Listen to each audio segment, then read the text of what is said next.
And welcome to our workshop, a lot of people. This is really nice.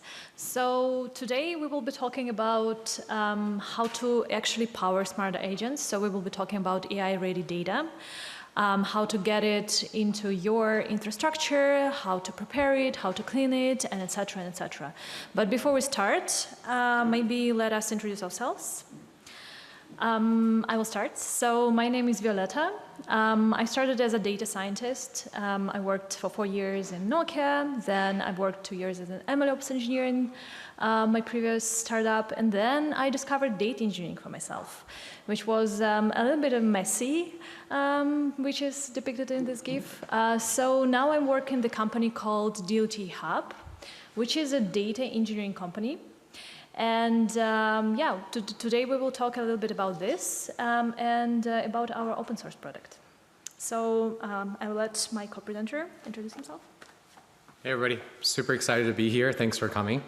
My name is Chang. I'm the CEO and co-founder of LanceDB, the multimodal lakehouse. I've spent about 2 decades building data tools for data science and machine learning. I was one of the original co-authors of the Pandas library, and today I'm working on LanceDB to help teams manage AI data, embeddings, images, long-form text, do search and training on that data. Okay, so yeah, just a little bit of a disclaimer. We wanted to be hands-on, so if you have questions during the workshop itself, please don't hesitate to ask. But we'll start with like a little bit of intro, and then we go to the practical part, okay? So yeah, basically we will start with the question. So right now we all have more or less the same access to all the state-of-the-art models and techniques, and how you can make your agent, your data app better than the other. So we think the answer is the data. Basically any AI app is only as good as the data. And in real world, unfortunately, data is usually in messy format, it's not clean, and you need to spend a lot of time doing them like boilerplate work, which is tedious, but it will consume a lot of time. So yeah, as it said in this slide, real world data is very messy and unstructured. And in order to start training models, building racks, doing any kind of AI work, you would need to get your data first into AI-ready format. And what usually teams are struggling with is, okay, maybe I can do it for one example, but how can I build a pipeline which will be always fresh and incremental? How can I make my data searchable and retrievable? And how can I move from my experiment and notebook to the production? So today we will talk about this kind of hands-on tutorial, how to build an AI agent. And we will go through all the steps starting from ingestion, pre-processing, building embeddings, doing search optimization, and then we'll go build simple AI agent. And usually in practice you will spend 80% of your time doing the first 3 or 4 steps. So yeah, let's talk about how to turn messy data into production-ready AI workflows. What are you doing currently? You're probably using maybe Python scripts or something like this, so you can get data really quickly. But if you're doing that, it can become really messy, really fast, especially if you're working in a team. You also need to write new custom code every time there is new data or new source of data. Then you need to struggle in keeping them all up to date, and you probably write a lot of repetitive code. Our solution for this is DLT. So DLT is an open source Python library for moving data, for data ingestion. Yes, again, it's open source. So you can do pip install DLT and just run with it. And basically it has a lot of data engineering best practices built in. So it can connect to any source, to any destination. Particularly today, we will be working with LanceDB destination. But again, anything you have in mind, Parquet files, cloud storages, DLT work with that. Yeah, why to use it? So basically, it's really easy to install. Pip install DLT, and you go. Then the learning curve is quite shallow. You can see the code snippet here. So this is a code how to create a pipeline. It's pretty self-explanatory, right? You have pipeline name, you have a destination, dataset name, and you just run it. And of course, it's Pythonic. I'm assuming every person who works with data somehow works with Python as well. So probably this is most familiar for you. So what it can do, basically any data you have, usually, especially in AI applications, it's not coming in tabular pretty format. Usually you have some kind of nested data, which is JSONs, especially if you work with REST API requests. So what DLT can do is to normalize it automatically and unnest it. So for example, in this example, you have here nested children records, and DLT can understand, okay, this is a children table, I can unnest it into separate tables, and then it will also generate the join keys, which you can use then to join them back if you want. And it's all done out of the box. Couple of other data engineering best practices which DLT has, so you don't need to worry about them yourself. It's first of all schema evolution. So assuming you have some source of the data and you're loading your data and something changed in the source, then your downflow pipelines can break. So DLT take care of this. It will handle schema evolution for you. So any new columns, any new tables, DLT will handle that. Then you can also set up data contracts. So if you want your schema to be frozen, if you want only specific columns to be available, only specific tables, you can also specify that. Then incremental loading is supported out of the box, because usually in any data engineering, you want only load updated on new data, right? So you can do that easily. And yeah, a bunch of features about performance management. You have multi-parallelization, multi-threading, you have memory buffers, and et cetera, et cetera. Also, one of the newest things that we released recently, dltHub Workspace. Basically, before that, we kind of had the old way for SaaS connectors. You have usually a catalog where you can choose from all your connectors, but they really hard to customize. It's usually a black box, and if you have some kind of rare source, rare API, it's usually not represented. And what we think is the new way is having full control over your code, over your sources, and ability to really quickly build a new source to load the data.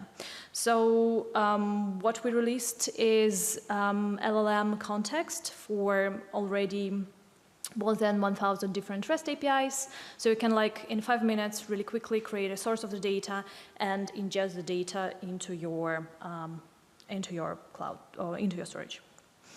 Yeah, this is how it looks like. Basically, there are a lot of different APIs. You just click on it. There is a prompt, LLM context, which you can use and build source really quickly. This is just a little bit of teaser. And we will see how we can use it on practice. But before that, an intro from Chang. Cool. Thanks. All right. Just a little bit more context before we get to the fun part.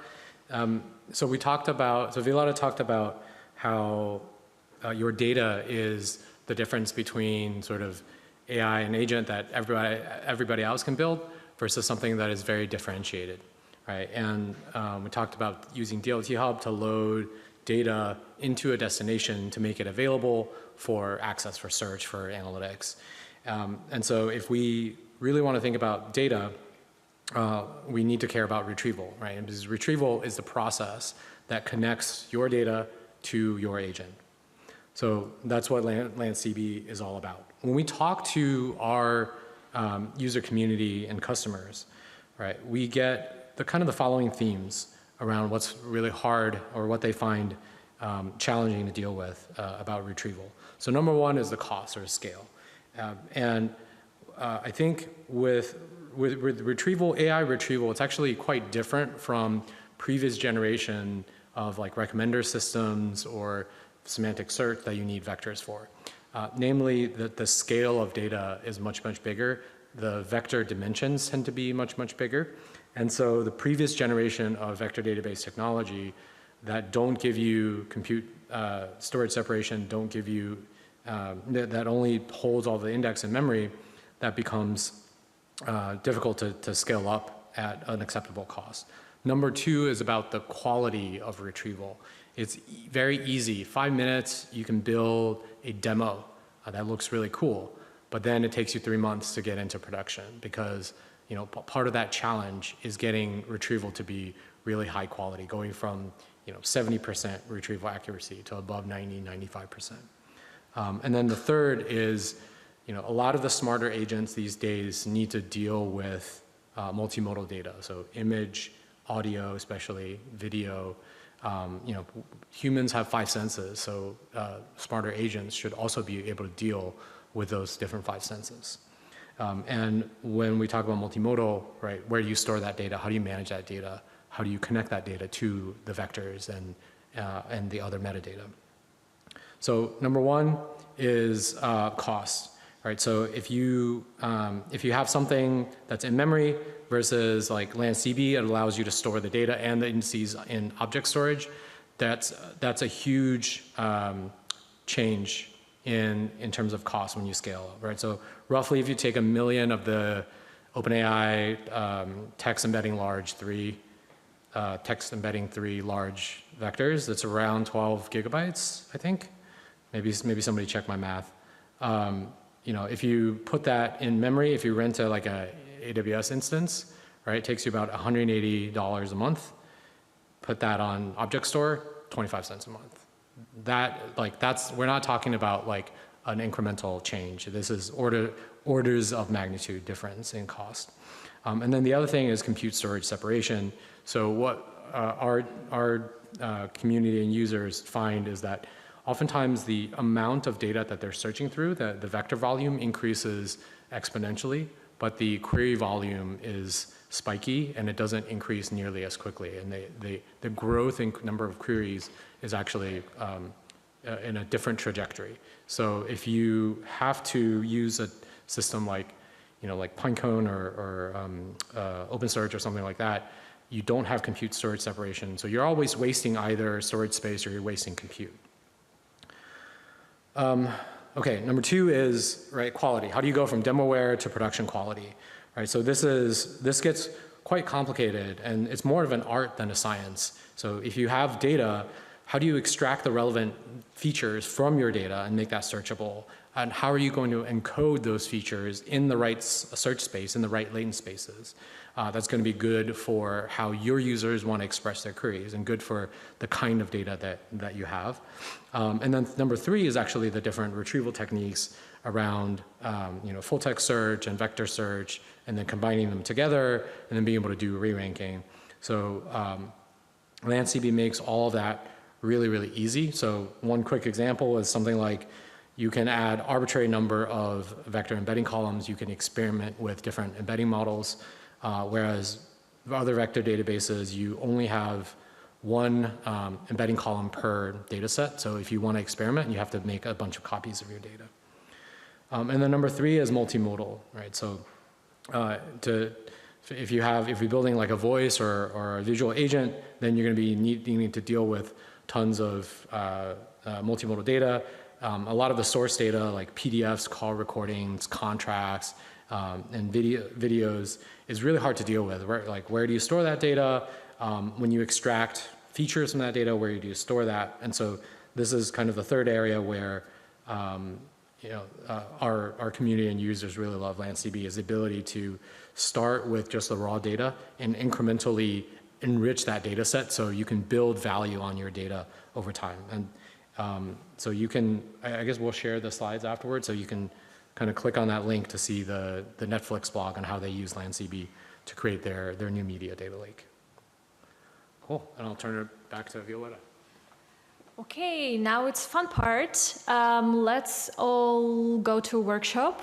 This would be a Google Collab, so if you have a Discord, I also published a link there. Otherwise, there is a QR code, and you can just access it. Let me know if you have troubles. right away. Okay.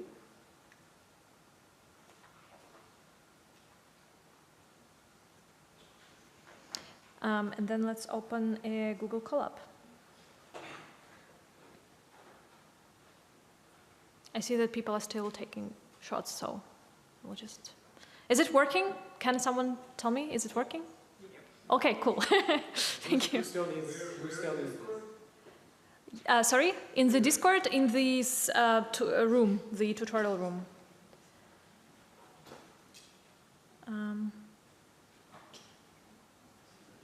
Okay. Chrome, please work. Thank you.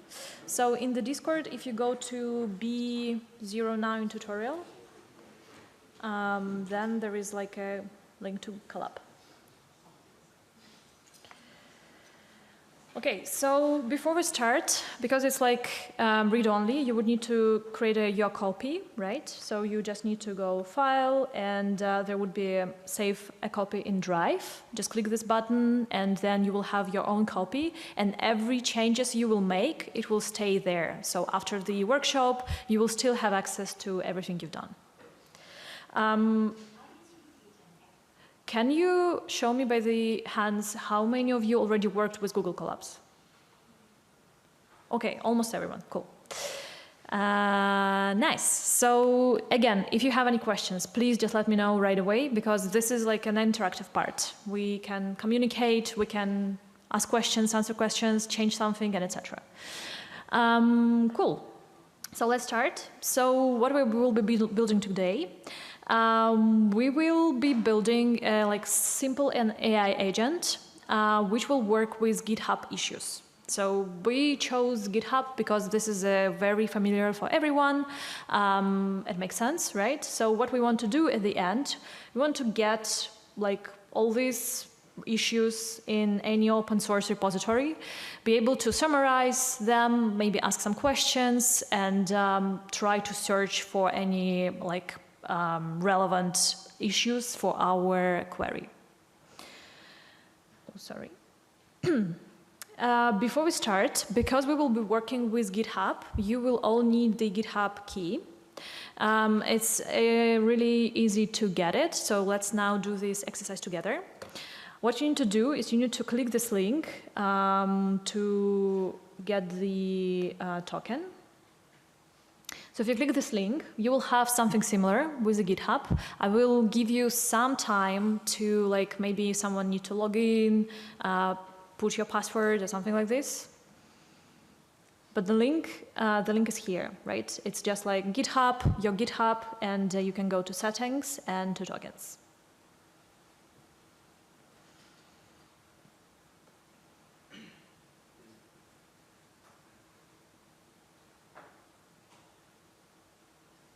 Anyone has problems?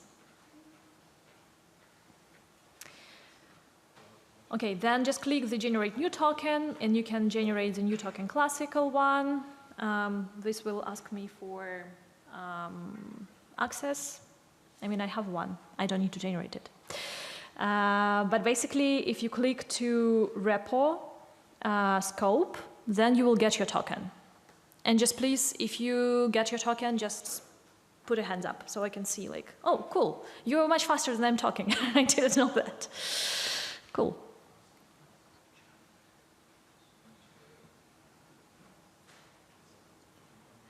Once you get your token, so Google Colab has this thing called secrets. And basically, in order to not put it directly in the code, you can put it in secrets. I mean, I have a lot. But you would need, like, to put it here. We will talk about it a little bit later. You will be able to copy past this name. Reveal? I would probably rather not. This is my token. In the secrets, in the secrets. I mean, I have a lot of different tokens, but you probably will have, like, only yours. Yeah. Okay. Yeah. hands-on experience. How to generate a token in GitHub. Now you know. Okay. Once you're ready with that, we will proceed with just going through notebook, and then we will have also some exercises for you. So please try to go with me and just launch cells with me again. So yeah, as I mentioned, first we would need to get all this information about GitHub issues and store them into LanceDB. So this is what we were going to do in the part number 1. First step, of course, let's install all the necessary libraries. So what we're installing here, yes, please run it. We're installing here DLT with some extra for LanceDB and DuckDB. And then, yeah, some necessary libraries, pylons and sentence transformers. Does anyone still have problems with getting their keys? Does anyone need help? Could you? Okay. We have one person from dltHub who can go actually help you, so. Cool. So, okay, once we have everything installed, then we would need to set up some environment variables. So how DLT is working, it's taking a lot of things from environment variables, so you don't need to provide the token directly to your function in Python. You just put it in environment variables and DLT knows it's working. And how it knows? By the name. So here, for example, you can see the specific name which DLT will be looking for. Why is that? So you can see here sources, the name of the source, which would be REST API, because we're loading data from REST API, right? Then the name that is credentials, and then token. So DLT will be looking for this specific thing. And where, how we put it here? We put it here from the call-up. The thing I just showed you, the secrets. So basically, the secrets that you generated for GitHub, you can just store it in this variable. So what you can do is just copy-paste this, go to your secrets, create a new one. This is the name, and the value is your secrets from the GitHub. Okay, does it working?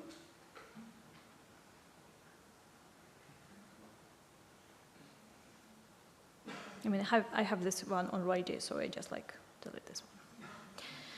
So if we execute this cell, what will happen is we will just put into environment variable 2 values. Here, this is just a logger level, which is error, so we don't need a lot of long logs. And the second one, if we put the GitHub key into the environment variable, so DLT can actually fetch it. Okay, this is all preparation work, right? So now let's actually build a DLT source in order to retrieve all these issues, their titles, descriptions, comments, and everything. So how we will do that? DLT actually, okay, I see a question. Yeah, I can show it again. So basically, if you go to this cell, you have here this source underscore GitHub underscore access token. You can just copy paste it and then go to the secrets. This is a key here. Create a new secret. This is a name. And then the value would be the token which you just generated. Okay, cool. Don't click on that. Yes, don't show everyone. Okay, so yeah, let's build a source to retrieve all the data, all our issues. We will be retrieving the issues specifically from DLT repository because it's open source, everyone has access to it, everyone can go look at the issues, look at the descriptions, comments, etc. But the same code will work with any repository. So if you want to then adjust this project to any of your repositories or any of other open source, you can do that. Okay, so how we can actually do that? GitHub providing a REST API where you can request a data about repository. You can request all the issues, all the open pull requests, everything. If you would work only with pure Python, what you will do, you will get this URL, right? You will build a bunch of GET requests, do a pagination, do authentication, I don't know, just get a bunch of JSONs, do something with them. So very time consuming. With DLT can be done faster. So DLT is providing this way of creating a source, of setting a source. And this is basically like a declarative style where you can define where you're loading your data from. So in this particular example, what we have, let's see. So here is the base URL. This is an address of your GitHub API, right? Just api.github.com. Any headers which you want to provide in the requests. In this case, the most important thing is the API version. Then here you see you're just providing the type of paginator. So in different APIs, there are different types of paginator supported. You don't necessarily need to like think through how it's done. You just know from the API documentation that here's header links is used. If you don't know, you can trust me. I looked it up. And then we just specifying endpoints where we want to load data from. So here we have 2 endpoints so far. We want to load information about issues and, for example, contributors. So I'm putting the URL, which I just took from the documentation, right? This is GitHub repository documentation. I just copy-pasted and put it here. Then I can put any parameters I want, which will be put in my request. And then I do the same for the contributors. Okay, so now I have my source. Let's run the cell. And then after we have the source, let's try to run pipeline. So let me explain this code a little bit. We have the pipeline defined. I called it test pipeline. You're providing a name. You're providing a name of the data set. And first destination we'll use is DuckDB, just to like run a couple of tests, make sure the data is correct before we'll be loading them into LanceDB. So I define pipeline, then I'm defining the source using the function which is initialized before. Again, we're loading data from open source repository called DLT, so owner dltHub, repo DLT. You can all look it up in GitHub. And then we are running our pipeline with the source. I also put here add limit because we don't want to wait for a long time for every issue to be loaded. So for the demo, we'll just like load 2 pages of the data and stop. Okay, let's run it. Hopefully it will run.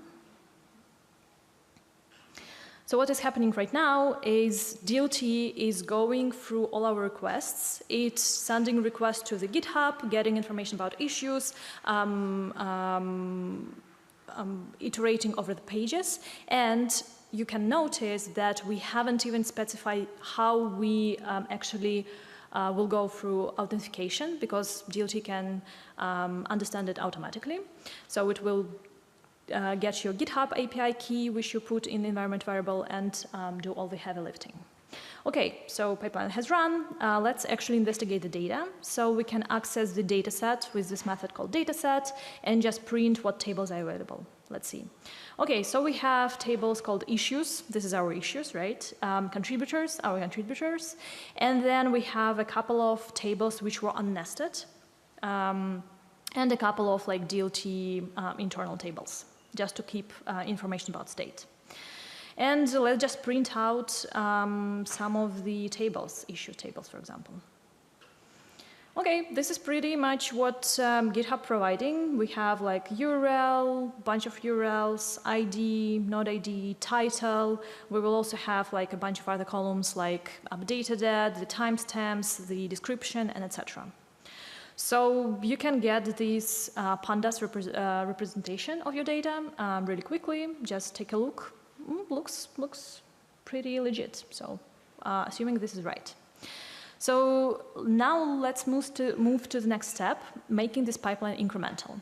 So let's assume I'm really running this into production. So every time I want to have my data to be up to date, right? So every time I would need to run my pipeline, and it will load all the data from the scratch over again.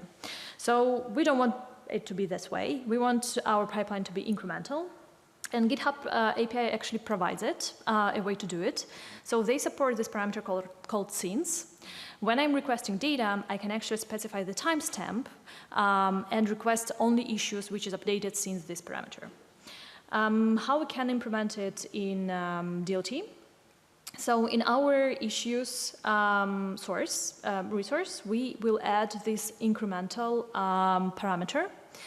And here what we will provide is, first of all, the cursor path. This is a name of the incremental field in the response. So the data we are getting from GitHub, all the data will have this updated add field, and there would be a timestamp.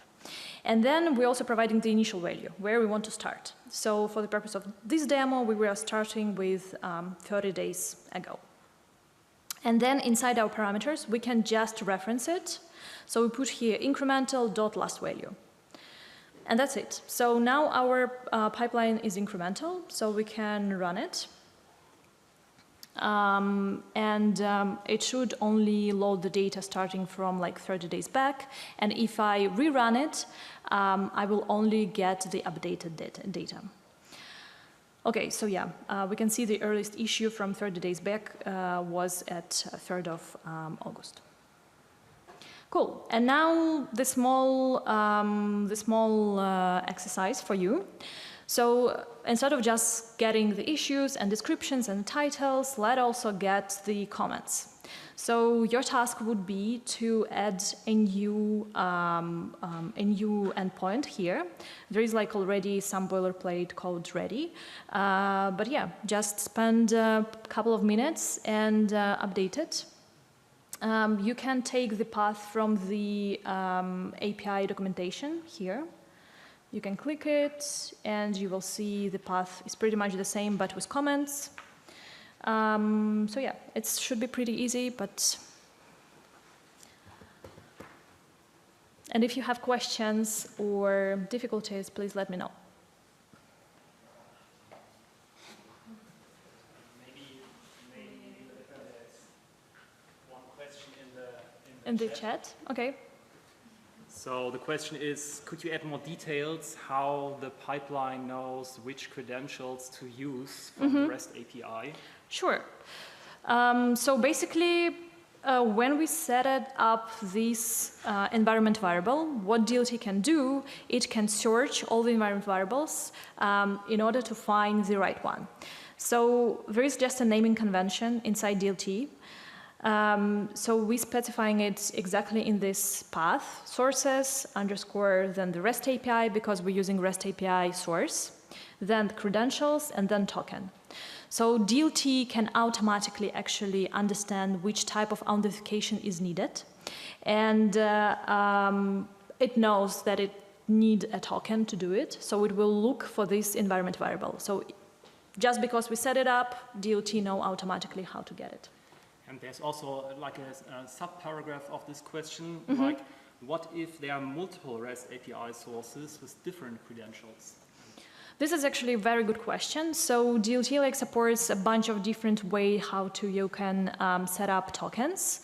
You can set up your own name for this. You can pass it directly here. For example, I can write something like this, auth, and then token, and then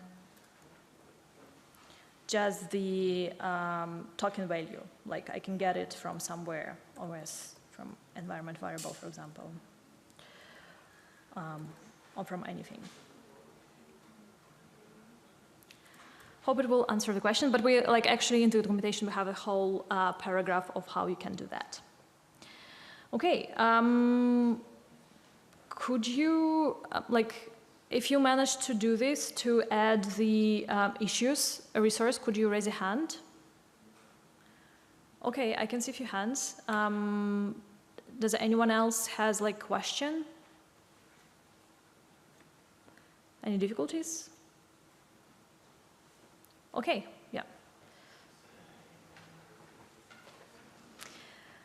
Cool, but basically what we need to do is to provide the path, if we go to the repository, to the GitHub documentation, I can just like copy paste it, right?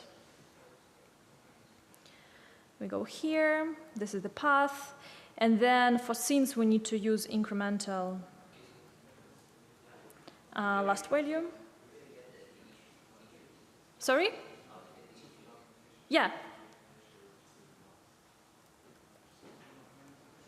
And then the incremental you can just copy paste from issues, that's true.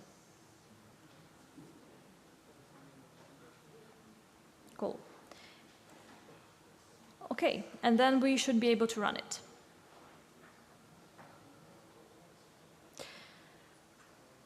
Now if we run it, we will see that there are new tables here, like issue comments. So now comments for every issues were also being loaded. Cool. So this was kind of like the easy part, right? We're getting the data. Now, if we want to add any pre-processing, any cleaning, we can also do that. Like, for example, here you can see the function, which is providing the cleaning of description of issues. It just do like basic stuff, like removing some symbols, which are not really easy to understand for machine, and etc. But you can add any Python functions basically and use it as a pre-processing.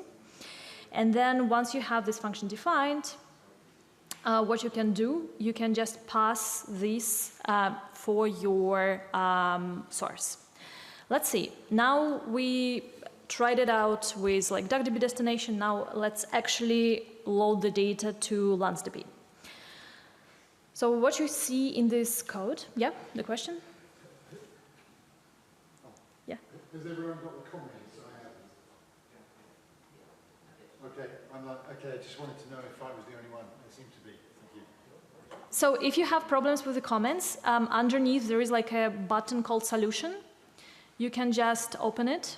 Oh, nice, thank you. And just copy paste, like, yeah, because live coding is always like, you know, nothing has working. Cool, so let's go over the code of loading data into LanceDB. So basically what we're defining here is the path to your LanceDB database. It would be just basically a file in your directory. So it's already defined for you. It's will called data.lancedb. Then we're putting some parameters. So because while you're loading data, you can also build an embedding right away, you need to provide a model for your embedding. So here you can provide any model to your liking. We use here this model from, I think, Hugging Face, right? Or Llama? Yeah. And then, yeah, basically you can define your model here. And then we are initializing the source, which we've done before. Again, adding limits, so to not just wait for eternity.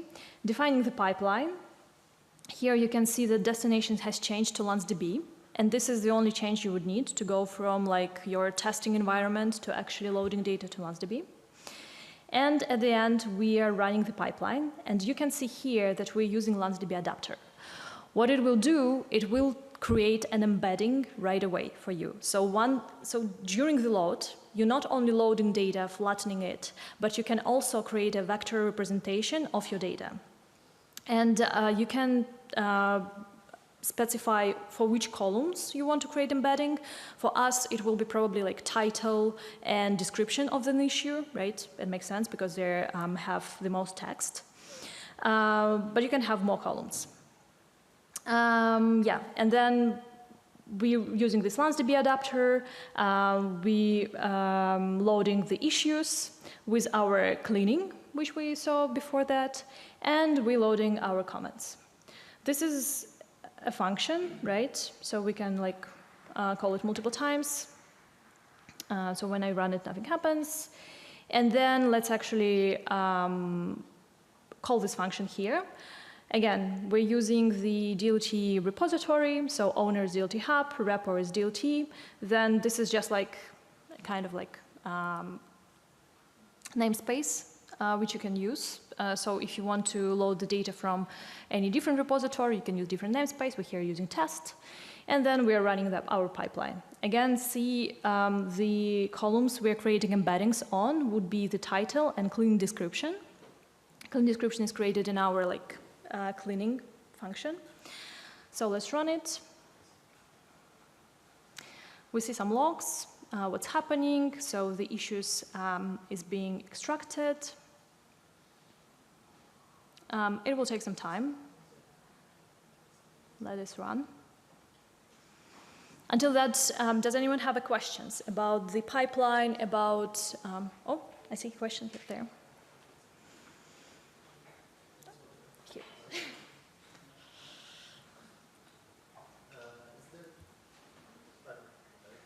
Maybe turn it up. Yeah, okay. About the chunks. Yep. How is it going? Do we have any way to control it somehow here? So DLT is working the following way. It's first doing the extract step, then normalization step, and then load step. So it will first go through all the pages of the data, dump it into your local disk, then do the normalization, so like flattening the data, do the embeddings, and etc. And then it will load it into your LanceDB. So you can see it here as well. In the logs, you can see, okay, now it's extract step. So DLT is basically doing the request and getting the data. Once extract step is finished, DLT dumps everything into the disk. Then, so this way you will not run out of your RAM because DLT just using some specific memory buffer. Once it's filled, DLT just dumping everything into the disk. So you can control this memory buffer, but basically this is how DLT do chunking. Then it will go through normalization of all the issues, of all the data. Then it will do all the embeddings, and then it will load all the data into LanceDB. So if we go now to our, yeah, did I answer the question, more or less? Okay. So if we go to our file system, you can see that there is now like a LanceDB database here with all the tables which we saw before, and some like underscore DLT tables, which is internal. Cool. So now we have all the data in LanceDB. We can explore it really quick. In order to do that, we need to connect to our LanceDB database. You can do this in Python. Again, we can see all the table names. All seems correct. We now have issues. We have comments, which is the most important things. And you can also see like some underscore DLT tables, which actually DLT is using to keep track of incremental loading, of your schema, of your state, and everything. So this makes your pipeline right away production ready. Okay, let's open some tables and see what's inside. Cool. We have our issues, again with titles and etc.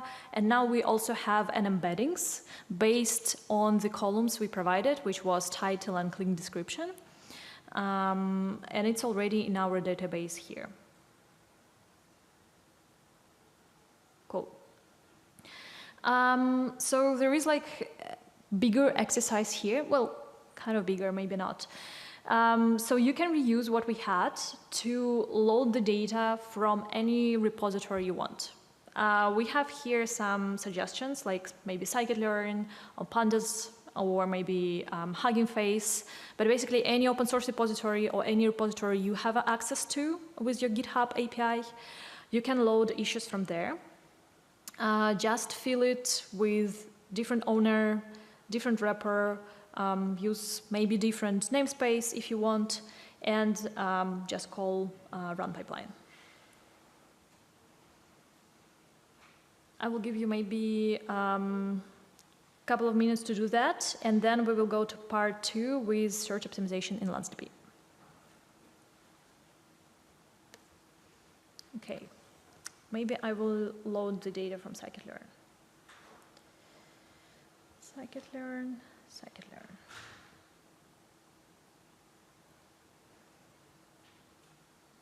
Is it actually the name of the repo? Let's see.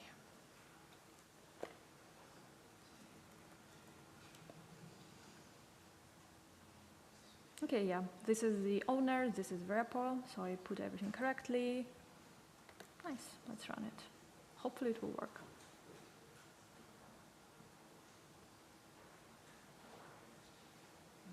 Again, it has a limit on like 5 pages, so it shouldn't take too much time.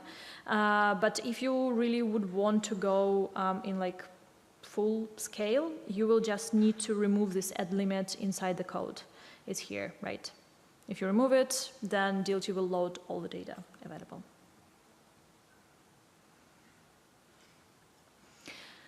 While we're doing that, any questions? Yeah, maybe someone needs help.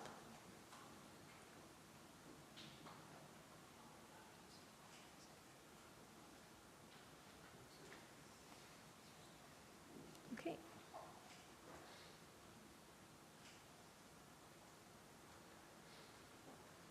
Cool. And I loaded some scikit-learn issues.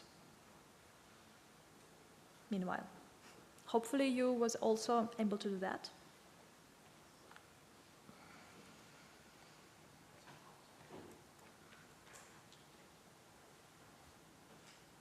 Mm-hmm.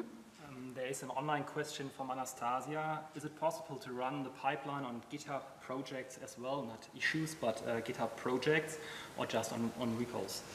So GitHub has quite big API. So basically you can load almost all the information. You can load projects, you can load stargazers, contributors, any information, yeah, including projects, answering the question. But you would need to put the right endpoint into your source.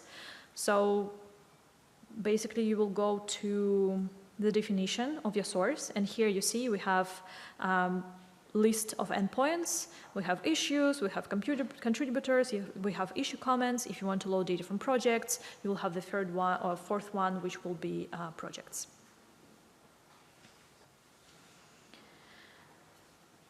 Okay, if no more questions at this point, let's go to the part number 2, and well, now we have the data. Now let's do search optimization.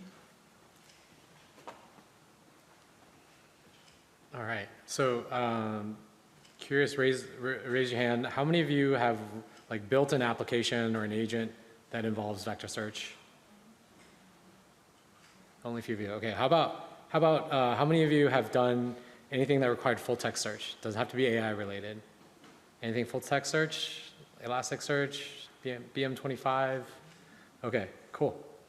All right, so I think the question is, once we have all the data loaded, let's think about how to optimize that search, how to improve the search quality. So different search modalities are good at sort of targeting different kinds of data. So, and we can use this exercise to see how we can run each type of search and how we can combine them, and then how we can optimize and use re-rank to get better results on top of that. So, first, okay. Yeah, okay. So let's reopen that table, and then we can, and basically with Lance, this is using LanceDB open source. What's happening is this is actually just a local directory that we're connecting to, and the LanceDB table is represented by like a Lance data set under the hood. So the first thing that we're going to talk about, right, are the 3 different kinds of searches that we're going to be showing today. Number 1 is full text search, which is, this is your classic keyword search, and it's really good for, you know, exact keyword matches. Vector search is you're finding things that are semantically similar, even if the words don't necessarily match exactly. And then hybrid search is actually combining both approaches. Hybrid search is actually sort of a general term of combining multiple search techniques. So you could have hybrid search that combines like multiple vector queries, or like multiple vector queries and full text search query, or even other search methods. But here we're going to show simplified hybrid search that just combines one full text search plus one vector search. And then on top of that, we're going to combine it and re-rank it. So first of all, we're going to have a query that's like show PyArrow error, right? And so this is actually really interesting because this is a simple query that is easy for us to see the, I guess, like difference between full text search and vector search. So for things that like PyArrow, you might want exact matches, right? Because it's actually like a library name, right? You don't want, I don't know, like Py something else. I don't know. You don't want like PyData. You don't want like, you know, some other like narrow, right? You don't want those other terms. You just want PyArrow. Whereas with error, since it's Python, you might want like exception or like crash or some other thing, right? So this is where you'd want like semantic search. So the way to do full text search first in LanceDB is you create a full text search index. So you take your LanceDB table and you call .create_FTS_index, and then you just pass in a list of columns you want to index. So here we want both the title and the description, and then we have a number of parameters that you can use.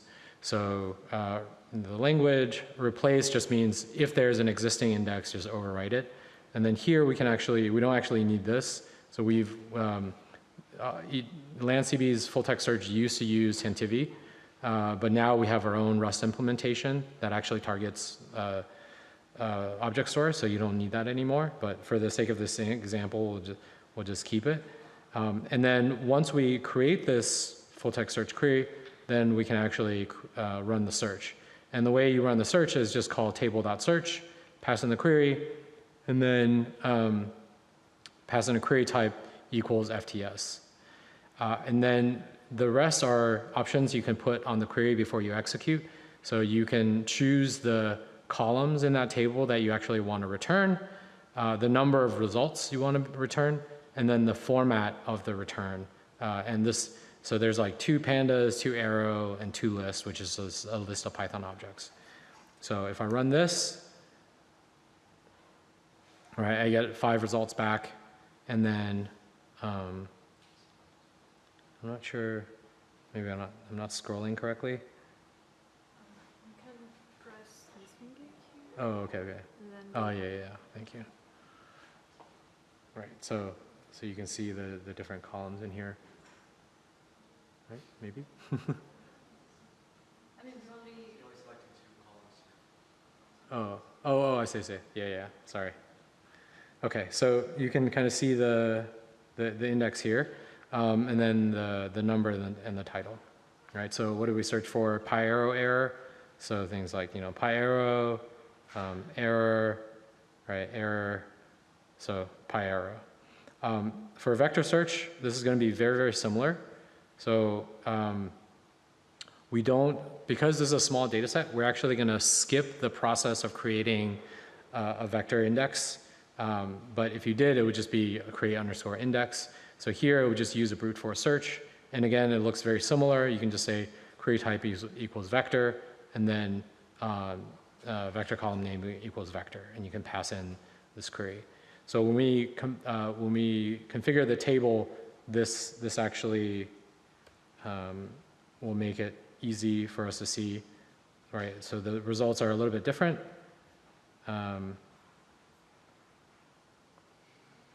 Right, so you can see for yourself if you run it.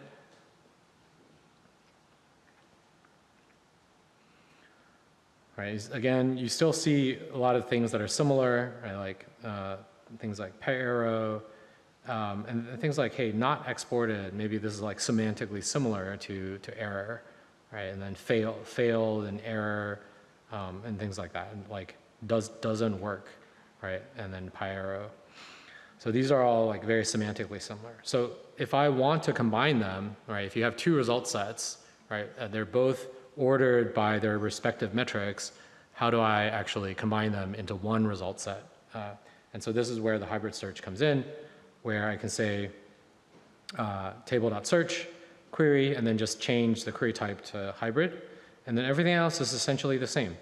So what will happen here is when I run it, it's going to fire off 2 queries, one to do the vector search, one to do the full text search. And then by default, it's going to re-rank, combine the results and re-rank it using reciprocal rank fusion.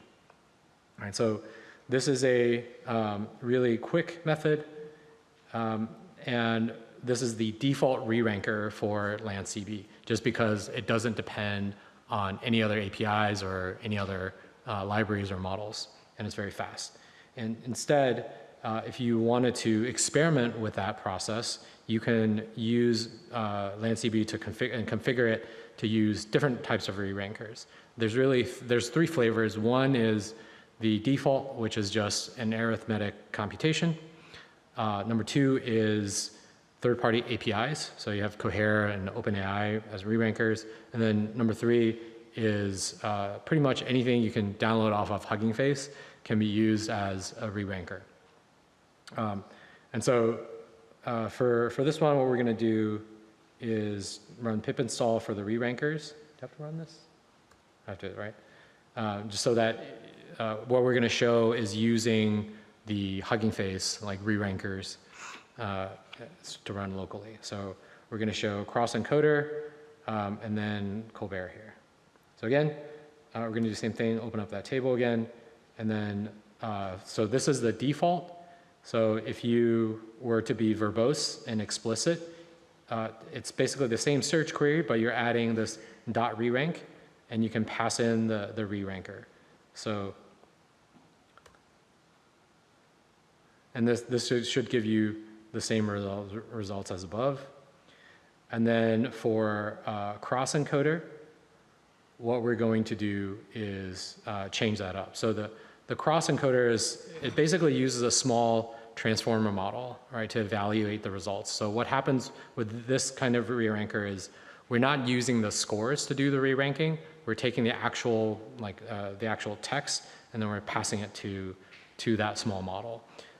And the idea with these re-ranker models is that they tend to be more expensive than just computing like the vector distance. But because we're giving it only a small subset, that it doesn't add too much to the overall latency, but it increases the quality. And I wanted to talk here to highlight some of the differences. So how many of you have like worked in recommender systems, personalization, or things like that in the past? Right, so you've probably heard the term re-rankers if you've worked in recommender systems.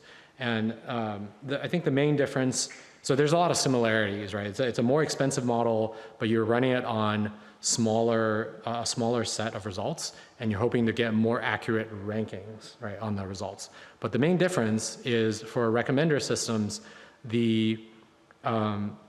it's much more sensitive to the optimal rankings at the top, right? So if you think about like, I don't know, like Netflix, right? That like top left spot, right? That is like an order of magnitude more valuable than anything else. Like if you're scrolling in Netflix, one of the recommendation engineers gets yelled at by their boss, right?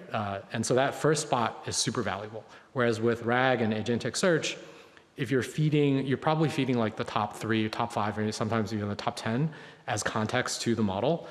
In that case, the relative rankings within the context is less important. So what you're after is you want to make sure you're finding the most relevant context, the piece of data, putting that in the overall context, and less so about getting that top spot. So what the re-rankers are doing here is making sure, hey, like I want top 10 results, and I get top 10 from multiple different search methods. What I care about is getting that top 10, the real top 10 in the 10 that bubbles up the top after re-ranking. All right. So okay, again, for this example, we're going to import cross-encoder re-ranker, and then we're just basically going to say, create an instance of that with the name of the re-ranker model, and you can look this up on Hugging Face. And then you can say, I will run this re-ranker on some column of the data that I'm getting back, right? And that's going to be the data that's used for re-ranking. And again, the results should look the same, right? It takes, and you can see it takes a little bit longer. Here I had to download the model, which is pretty small, 90 megabytes here. But not too long, and I get kind of the same looking results back. And then same thing here with ColBERT re-ranker. So this is a different re-ranker that's more advanced, a little bit more advanced, and designed for longer contexts and longer issues. And again, this is the same thing, right? So the only difference is you use, use ColBERT re-ranker, model name, and then the column, and then it's going to look the same. Download the model, configure it, and this one's a little bit bigger, 400 megabytes or so, and it's going to do the search. Now with LanceDB, re-ranking is actually quite interesting. Is one, you can implement your own. You can use something like OpenAI, right? And you can actually, but you have to prompt it well. You can prompt it into becoming a re-ranker. And then number three, not for this workshop, but it's actually fairly easy to fine-tune a re-ranker from these default ColBERT and cross-encoders to make it, to give you a lot of lift. So typically what we see, from the best raw embedding model to to hybrid search plus a fine-tuned re-ranker, you're getting probably something like 15% lift in terms of retrieval accuracy. So this is not a trivial amount of lift, and I think it's worth investing in. Okay, and as you can see, right, so this is a live demo of the trade-offs with re-rankers, right? You're getting more latency, as you see in these live examples. Even if you factor out remove the time it takes to actually download the model, it's still going to take longer. And the larger the model you use, the longer it's going to take. And typically, you're looking at a few hundred milliseconds of additional latency. Okay, so for this exercise, and actually, before we get to the exercise, any questions so far? Online. Oh, great. So thank you for showing the re-ranking and the searching, Chang. There are two questions. One question regarding terms. Is the term re-rank another name for merging the results in the case of hybrid search? Right, so it's actually not, they're not the same thing. So re-rank is what happens after you merge the results, because you need to reorder them somehow after you merge it. Oh, I have a question. The re-rankers that you explain are black box, or can you see like the vocabulary space of the rankers?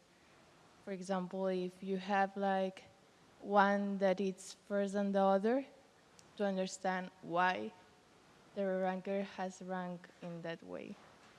Oh, you're talking about like prominence? Like if you use one of the models, Hugging Face models for re-ranking, how do you tell why it re-ranked one versus another? Actually, that's a good question. I would need to get back to you on that. I need to play around with the Hugging Face API to see how you could do that. I think, I remember you could, but I can't remember exactly how I did it before. But yeah, happy to talk afterwards. And there's a second online question regarding the size of the LanceDB file after loading so much vector embeddings. Yeah. So essentially, you're basically talking about two things on disk, right? One is the amount of space it takes to store the embeddings themselves. So let's say if you're using like the OpenAI embeddings, it's 3092, I believe, right? So you're storing them as doubles. So that's, I don't know, roughly, what is that, like 12 gigabytes? I don't know. Somebody check my math. All right, so something like that. Typically, these floating point numbers and the vector embeddings there's no real good lossless compression algorithm for them, right? So there are ones that works well, decently well for contiguous data. So if you have like time series data that is like sensor data, right? So those can compress, but vector embeddings, not so much. And then there's the space that it takes to store the index itself. So that's where the compression happens, but it's not lossless. So when we build the index, so if you take like a IVFPQ index, so like how many of you have heard of that term, IVFPQ as vector index? So it's essentially, when we build the index, there's two sort of things that you're worrying about. One is the type of the index. So IVF stands for inverted file index, and then that's basically partition based. And then there's also HNSW, which is graph based, right? And then the PQ stands for product quantization. And so there's PQ, SQ for scalar quantization, and then we're adding things like RabbitQ, and there's a bunch. And so there are different quantization methods. Essentially, that's where the compression happens, so that your index actually becomes smaller. Otherwise, there's no point in building an index if it's just going to be as big as your data. And so this is where some of the lower level tricks that we use in LanceDB. So if you use something like IVFPQ, because it's partition based, we don't need to load the whole index into memory. You only have to load the centroids in the partitions, and then just the partitions that you're searching through, and then these can be evicted from memory, once you go through searches. Right. Okay, cool. So, I mean, I can certainly go on and talk for hours, but for the sake of time, let's move forward with the exercises. Okay. So. Okay, so in exercise 1, how many of you have completed exercise 1 and got like a database? Anybody still need help? Okay, cool. So if you're using that, then what we want you to do is open that database, right? So, do some data exploration, look at the table names, and then you want to run these different search methods, right? Run a vector search, run a full text search, run hybrid search with re-ranking, and then maybe just play around with these and see how the results change, and then play around with like the different re-rankers. Right, so, and here's the scaffolding that you can use, right? So load the database, discover the schema, and then just make sure you have this NS variable defined up there already, right? And then look at the schema and you can use this code to create the full text search index again. All right, and then you can replace this with a query of your choice, especially if you decided to ingest your own repository. And then you can certainly change this set of like columns to be returned. And then these are the different queries, hints for the different queries that you can use. So I'll pause here for a few minutes and just give you guys time to play around with it. Please raise your hand, or if you need help or have questions, and we can all kind of work around to help you. Maybe if you have some interesting case.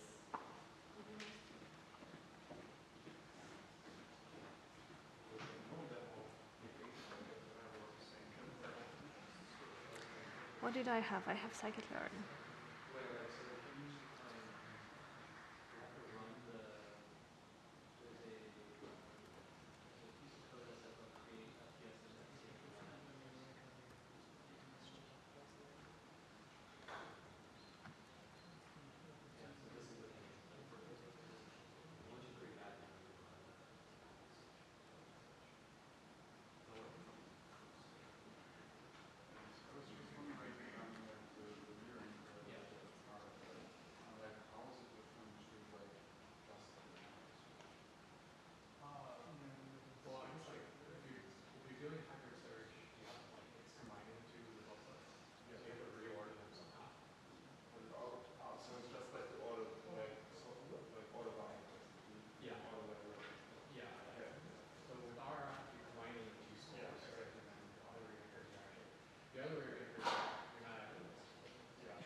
questions on okay. Great.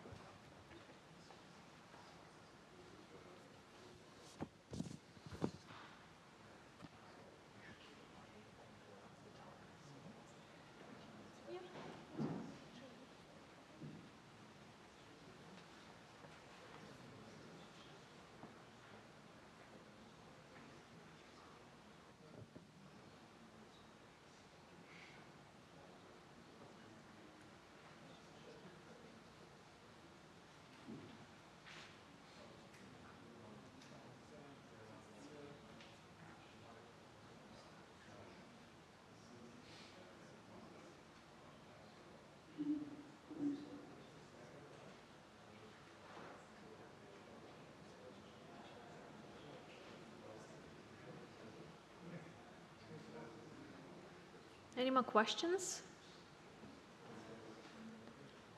Was any search successful? I mean, I tried to search for a problem with random forest for scikit-learn issues. Looks legit. Bunch of problems with random forests.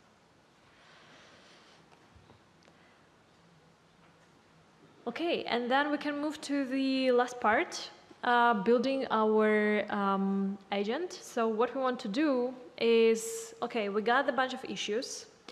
Then what we want to do first is to search for any similar issues which we have, then get a summarization from the comments, because a lot of issues usually have the solution, right?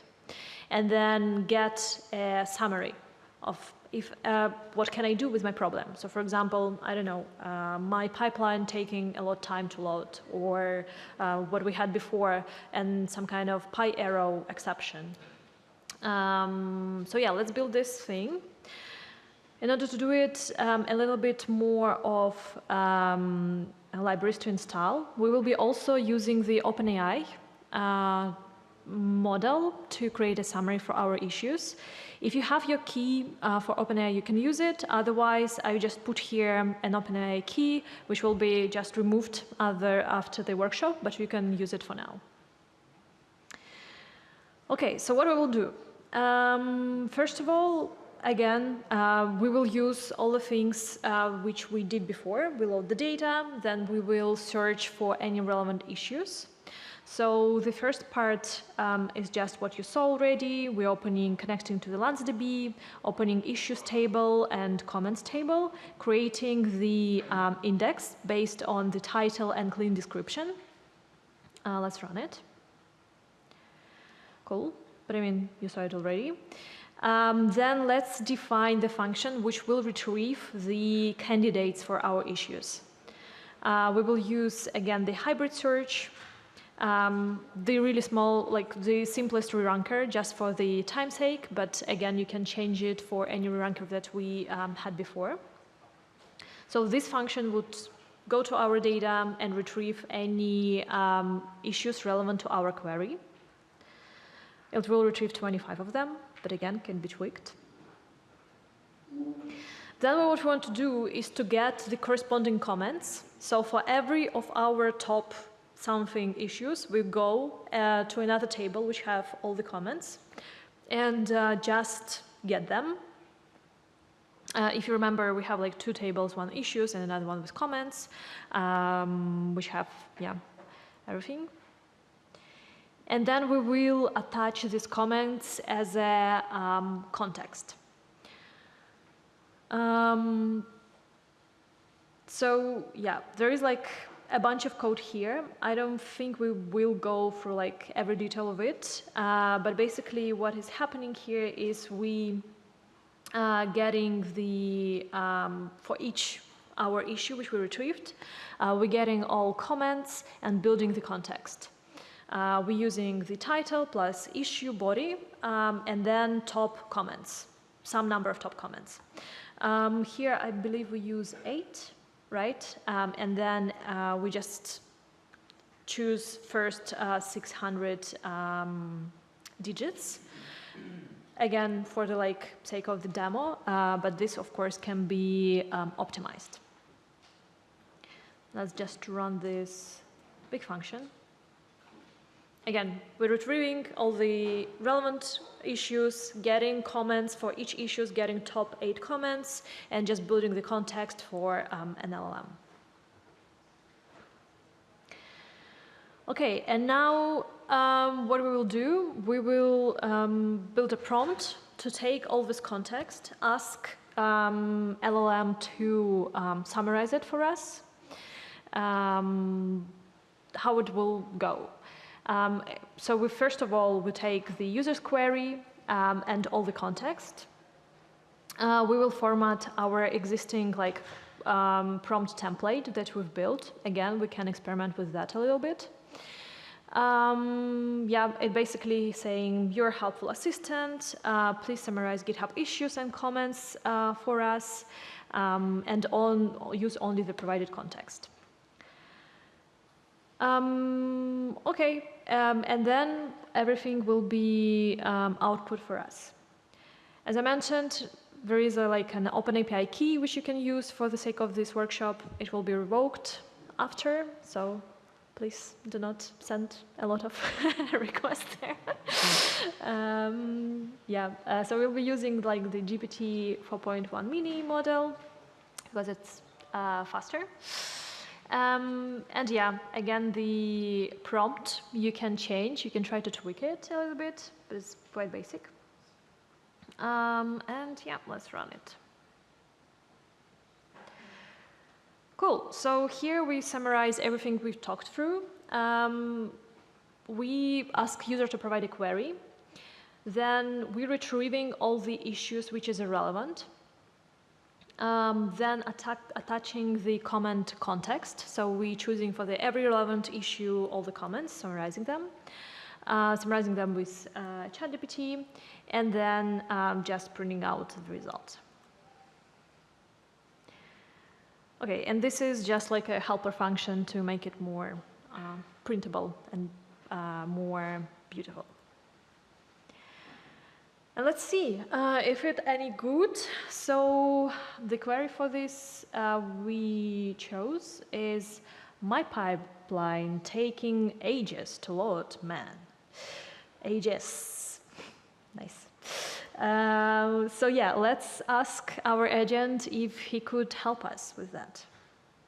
And this is actually one of the queries we often have, because we have an open source library, we have a lot of people going to our, for example, Slack community and asking, hey, my pipeline is taking too much time, or I have some error or something like this. And then we have a bunch of people who going there and answering. But of course, it could be improved with LLMs. Okay, let's see. Your pipeline loading may be slow because you're running multiple extraction load operation in parallel, can overload the system. It actually makes sense. Cool, and then there are some solutions which is taken from the issues comments and the references if you actually want to go to the issue and see, oh, thank you. The reference is in API, okay. I think we just need to remove the API here. No. Well. Yeah, maybe. Let's remove it as well. Yay. Okay. Nice. So yeah, this is a quite small agent which you can use, and a lot of different places where you can tune it. You can tune the number of candidates. You can tune the different ranking, different searches, and etc. Yeah. Do you have any questions at this point?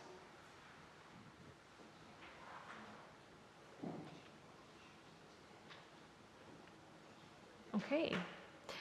And maybe just briefly, we'll talk about moving to production with that. So we talked before that kind of one of the hardest part is, okay, we have an experiment in Jupyter Notebook, how we actually can deploy it and to move to production.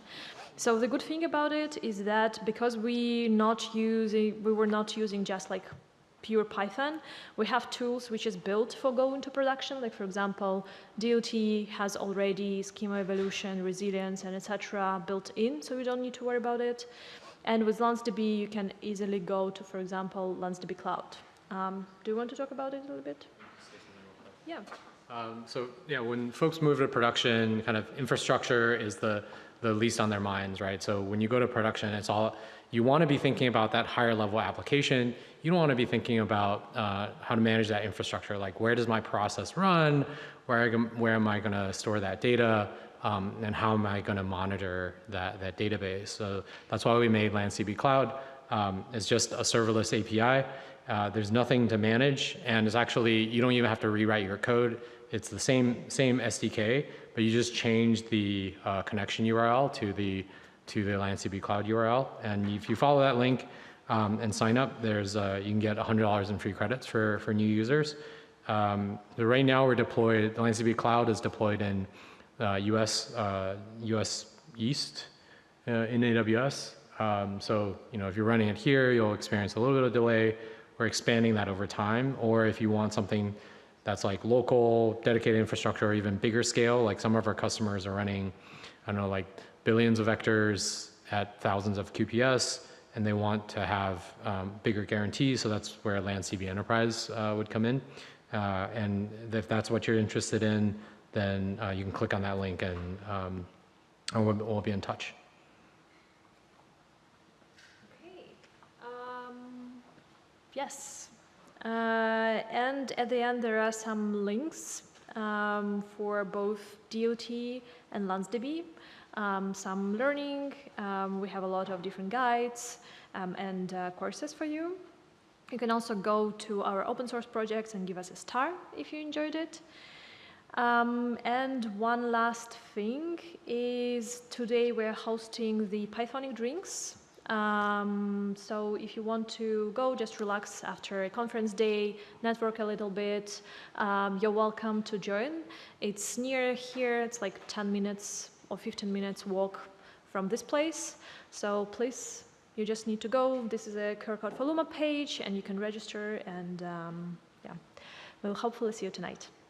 Also, this is a time to ask questions if you still have any, and you can also catch us after the talk. Thank you.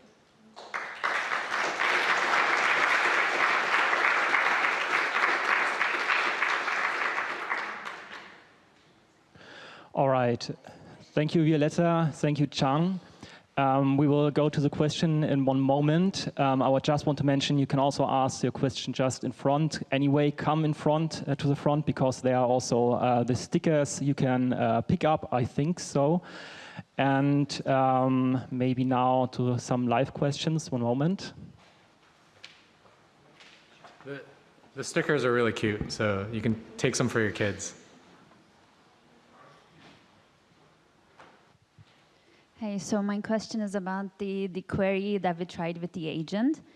We used the exact same query to retrieve relevant issues and based on their descriptions and titles, right?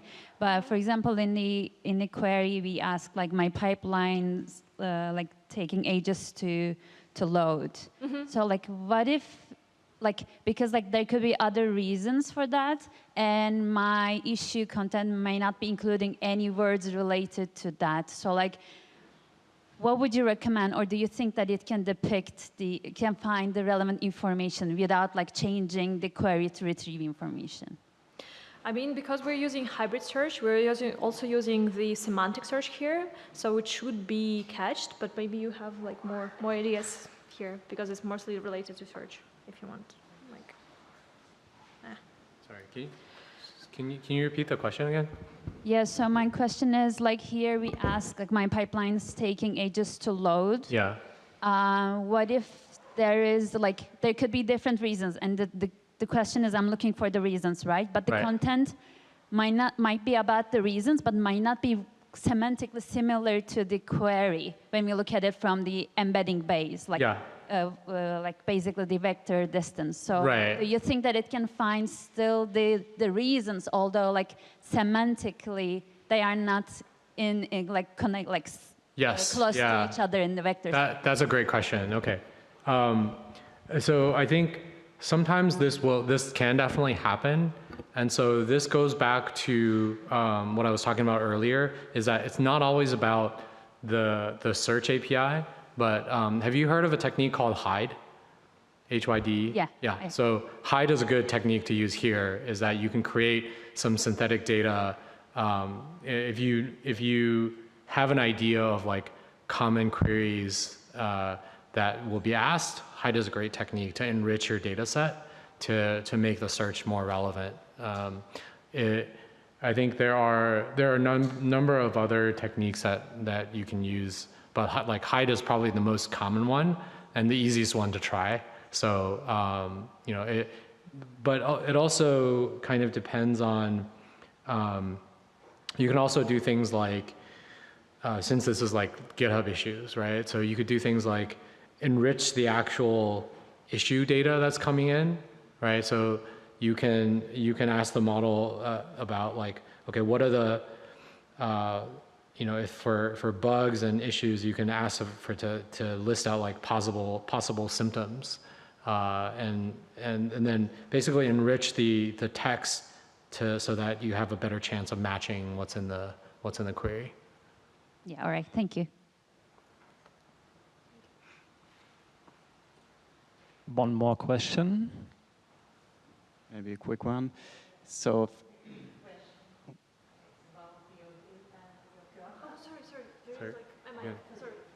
Yeah. I pass it on in a second. So if I run a DLT like in Airflow, do I have any options to add like an Airflow run ID to my data in the output so I can link it somehow to my orchestrator? Yes, so this is a good question. Basically, as I mentioned, that you can like deploy DLT, we have a bunch of different guides. Yes, please redirect. And one of them like deploy with Airflow. Good point. So if you want to add something from your like task ID or something like this directly into the data, am I right? Yeah. Then you can just use the same method we used for cleaning the data. So here, let me scroll through it. Or extend these DLT tables. Do I have any DLT? Yeah. Do I have any options to extend them as well, or only the final data? So underscore DLT tables, they're like internal ones, so it's preferably not to store any other information there. But if you want to store something inside your data, like an additional column, or maybe like you want to put something in table name, or I don't know, if you're loading data inside Parquet files, you can add it to the partitioning.